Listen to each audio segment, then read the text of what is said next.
Hello, everybody, and we welcome you back to 2024 Sooner Athletic Conference Men's Basketball Media Day. I'm Jim Powers, Assistant Commissioner of the Sooner, and we're going to head to Oklahoma City, and you see it on the T-shirts. It is the Stars from the city, Oklahoma City, and their head coach, Mark Birkenkoff, and one of his outstanding student athletes and basketball players, Avery Jackson. And Avery, talk a little bit about last year. You guys won 5 of your last 7, didn't go quite the way you wanted to in the tournament, but talk a little bit about how that has motivated you guys in the off-season workouts and here in the preseason as you're getting ready to start the year.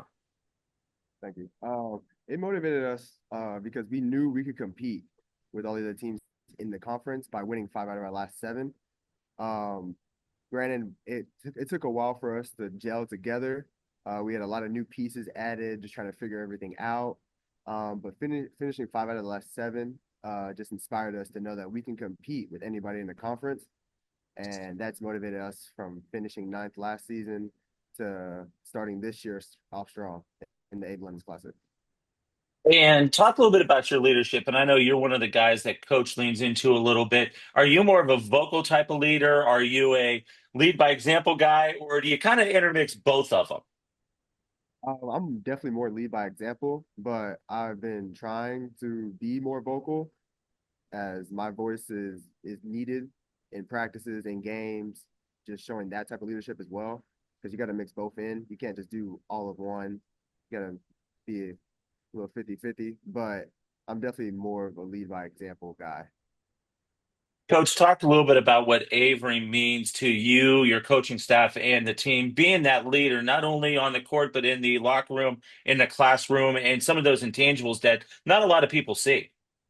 Yeah, I mean, the nice thing about Avery is Avery took a chance on us in the recruiting process. He was being a Division I recruit. We were his first offer, and he stayed loyal to us. So, and it's paid off. You know, he's going into his 3rd year. He's been an all-conference player. His freshman of the year, his freshman year.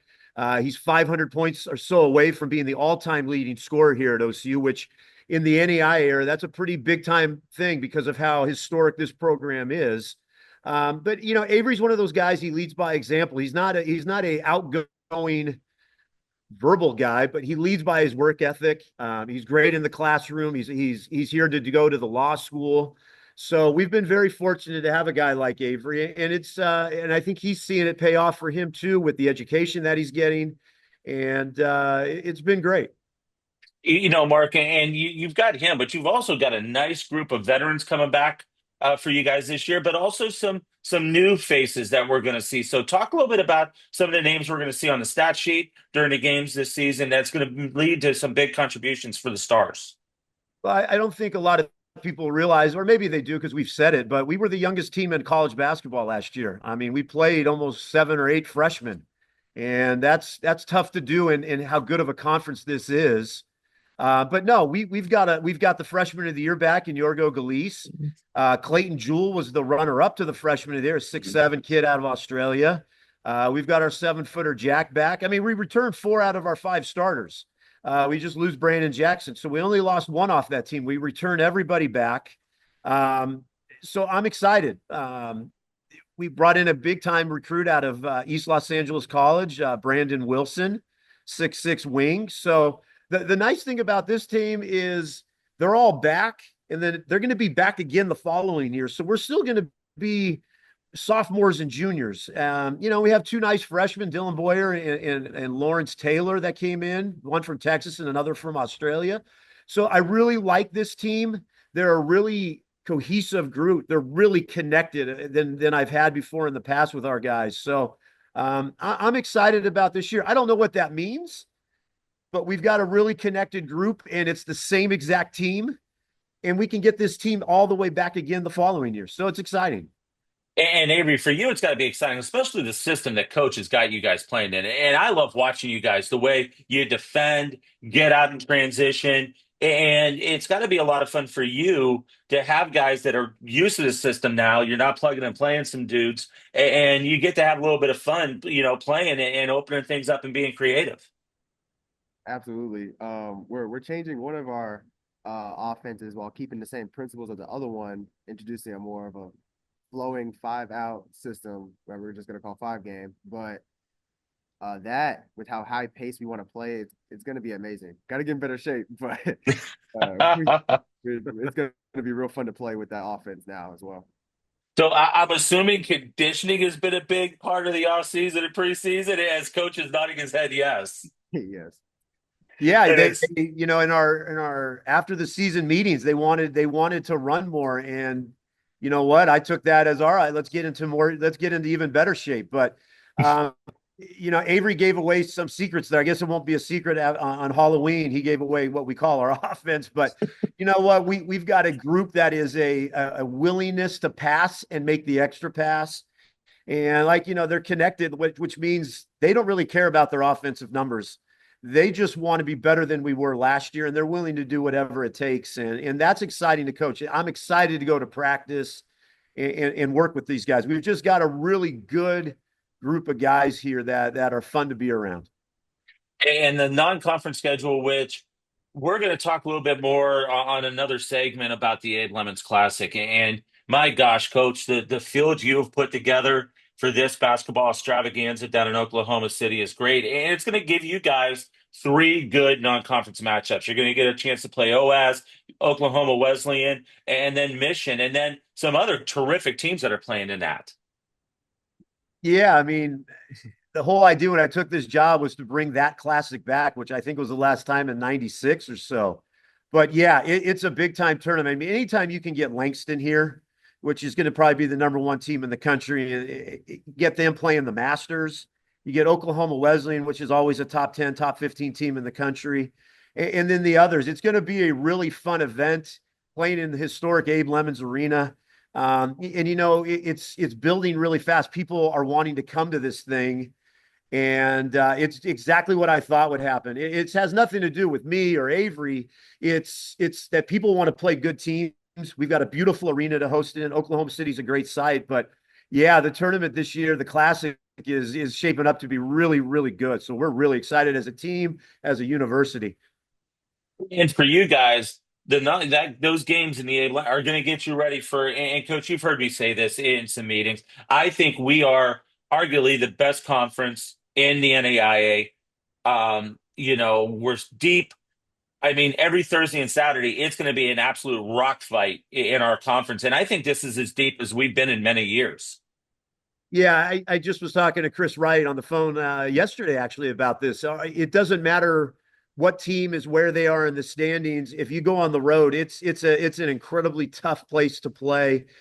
Every team is well coached. Everybody's got studs, and I think as a Sooner athletic coaching, I think we're frustrated that we're not getting the respect that we got 4 years ago, and the league is just as good, and we've got just as good as players. And this conference has always been a major player in the national tournament. This conference always has teams in the Sweet 16, Elite Eight. Langston was in the national championship game last year. So the disrespect we're getting around the country is kind of interesting to me, but we just got to go as a conference and keep proving ourselves in the national tournament for those teams that make it. And I think once our teams do make it, we're all pulling for each other because of how good this conference is. Yeah, without a doubt. And that's one of the reasons we're doing the media day for the first time ever is to promote, the teams and some of the outstanding players. And so, Avery, you know as well as I do, we've got some of the best players, not only in the Sooner, but in the country that play in our league. How much fun is it for you to match up against some of these guys night in, night out, and go after them and compete and get ready to go? It's incredibly fun, especially since most of us like know each other through Scout and we just go at each other from start to finish. Just building those little rivalries because some of those guys I've been playing with since my freshman year. And so we just know each other really, really well.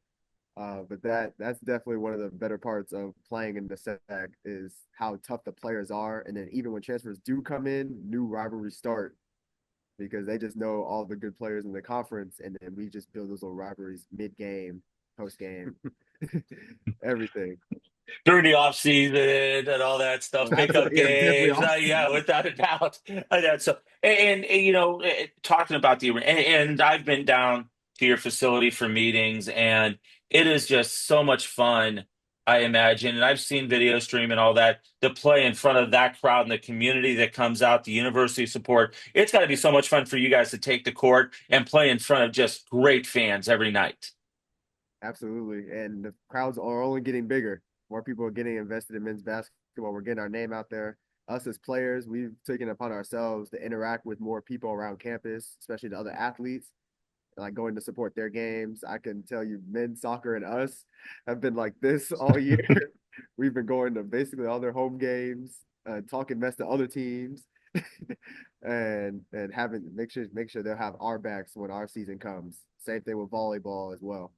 Yeah, Jim, I'll add to that. With the Abe Lemons, we've done a great job with our former players. So at our last year, we had 50 former players back, and the history of what Oklahoma City is and the players that played here, to have those guys back. I mean, above one of the baskets was filled with alumni.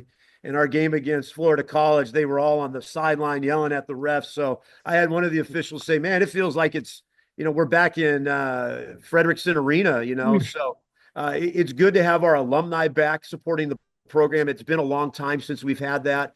I mean, to get names like Eric Manuel and Smokey McCovery and Calvin Montgomery and Alan Frazier Lavelle, who played for the Rocket. I mean, the history is incredible here. And to have those guys now back supporting the program, it helps Avery and the guys, and it just looks really good here for our university also. And you know what, Coach? Avery just mentioned something, and I reference this a lot up here in St. Louis with a lot of the high school schools and their programs, is that winning breeds winning, so to say. And when you see the successes that you guys have had and hearing that other teams are supporting other teams, that's what it's all about in collegiate athletics. Yeah, I'll tell you, and I'll speak for Avery, but I see our school over the last, I've been here now 4 years. Each year, our athletes are supporting other teams quite a bit. And it's really awesome to see. I mean, you've seen basketball guys and volleyball and soccer and everybody coming to the volleyball games. We've got the softball team, baseball. I mean, it's a big time community, and it's great to see. And I think it just makes the everything special. It makes going to school special.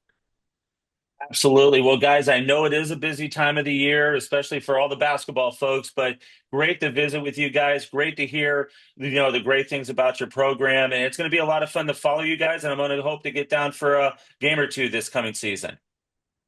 Thank you. Thanks, Jim, man. We appreciate it. No problem. Thanks, guys, and have a great season. It's going to be a lot of fun to watch as we visit with our great friends from Oklahoma City as we start to wind down our 2024 Sooner Athletic Conference Men's Basketball Media Day. Watch this guy. He's a good one, and the stars are going to be a lot of fun to follow. We'll be back here in a little bit with another one of our great coaches and student athletes.